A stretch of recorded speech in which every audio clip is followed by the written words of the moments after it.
হয়েছে, মন্ত্রী হয়েছে, তোমার সংগ্রামপুর আপনার প্রধানমন্ত্রী হয়েছে, একটা আইন মানবেন আর একটা আইন মানবেন না। যেটা আপনাদের পক্ষে যায় সেই আইনটা মানবেন, যেটা আপনাদের বিরুদ্ধে যায় সেটা মানবেন না। এইটা জনগণ মেনে নেবে না। আন্দোলন দেখেছেন, আপনারা আন্দোলন ছিলেন, আমরাও ছিলাম। জনগণকে বাধ্য করবেন না। আপনারা যখন এক সময় ক্ষমতায় ছিলেন, জনগণের দাবি ছিল কেয়ারটেকার সরকার। আপনারা নানান কথা বলেছিলেন, আমি সেদিকে বলেছিলেন, আমি সেদিকে যাইতে চাই না। কেয়ারটেকার মানেন না, মানতে বাধ্য হয়েছেন জনগণ আন্দোলনের মুখে, কিন্তু আপনাদের জন্য সুযোগ করা হয় নাই। আপনারা ক্ষমতা আসতে পারেন নাই।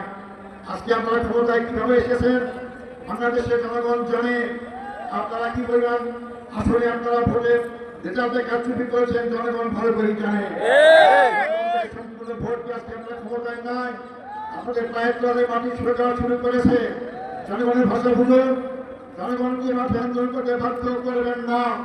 এই জনগণ যদি আন্দোলন করতে মাঠে নামে, আমরা বলতে চাই জনগণ আগামী আদায় পর্যন্ত রাজপথ ছাড়বে না ইনশাআল্লাহ। ভাই বন্ধুগণ, আজকে আপনারা সুযোগ থাকতে অবিলম্বে আপনারা জনগণের রায় মেনে নিয়ে বাস্তবায়ন করা শুরু করুন।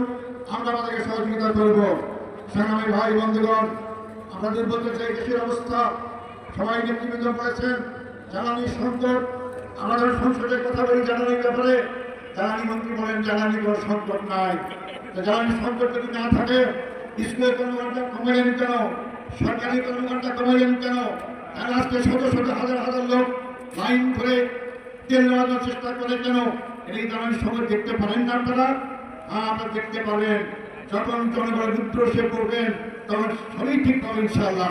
সংগ্রামী ভাই বন্ধুগণ, আপনারা আজকে ক্ষমতার 2 মাস হতেই আবার চাঁদাবাজি শুরু করেছেন।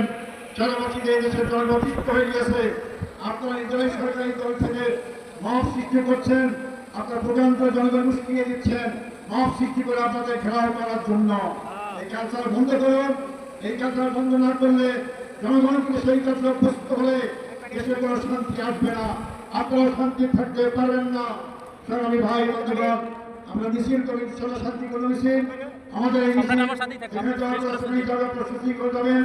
আমরা বলতে চাই এই মিছিল, এই গণমিছিল আজকে শেষ পর যদি ভালোভাবে সরকার মেনে নেন, সংসদ চললে আগামীকাল থেকে সেখানে ঘোষণা দেন যে আমরা ঘোষণায় বাস্তবায়ন করার জন্য সংবিধান সংস্কার করব, তার জন্য পদক্ষেপ গ্রহণ করবেন। আমরা সংসদে লড়াই আপনাকে সহযোগিতা করব। আর যদি না করেন, আগামী দিন আন্দোলনের জন্য মোকাবেলা প্রস্তুত হন। আমরা হাতে 16 বছর সুযোগ দিয়েছি, সেই শক্তি আমরা